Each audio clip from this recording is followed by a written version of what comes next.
My name is Brandy Watkins, and the children's storybook I chose to give my speech on is Goodnight Moon by Margaret Wise Brown.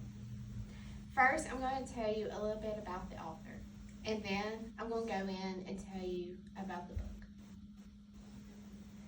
According to the Junior Book of Authors in 1951, Margaret Wise Brown was born in a city of cobblestone and bricks.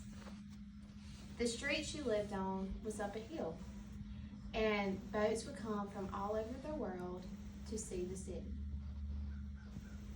Margaret, at some point in her life, moved to New York, where she wrote over 60 books.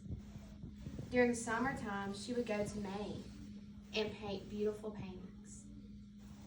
Some of the books that Margaret wrote were Little Lost Lamb, Little Fisherman, and Little Island. Goodnight Moon is a story about a little rabbit who lives in this big green room with lots of toys and pictures and even some little critters.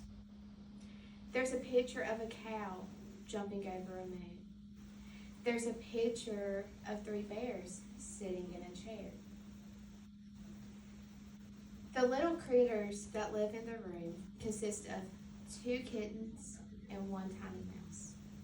The kittens are playing with the mouse, or better yet, they might be trying to catch the mouse.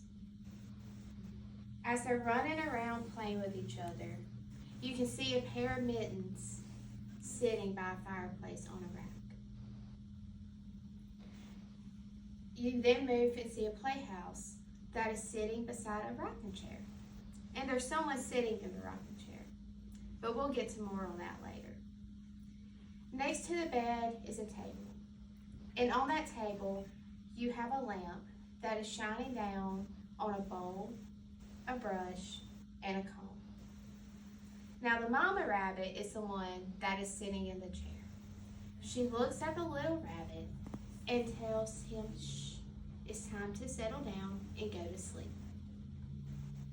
As the little rabbit begins to get ready for bed, he begins telling everything around him good night. Good night, room. Good night, moon. Good night, cow jumping over the moon. He tells the kittens and the mouse and the mittens and the socks good night. He even tells nobody good night. He looks at his mom, who told him it's time to settle down and go to sleep. Good night, Mom. Finally, he tells the stars and the air and the noises everywhere good night. I chose this book because it was one of my favorites growing up. Thank you for listening. I hope you enjoyed.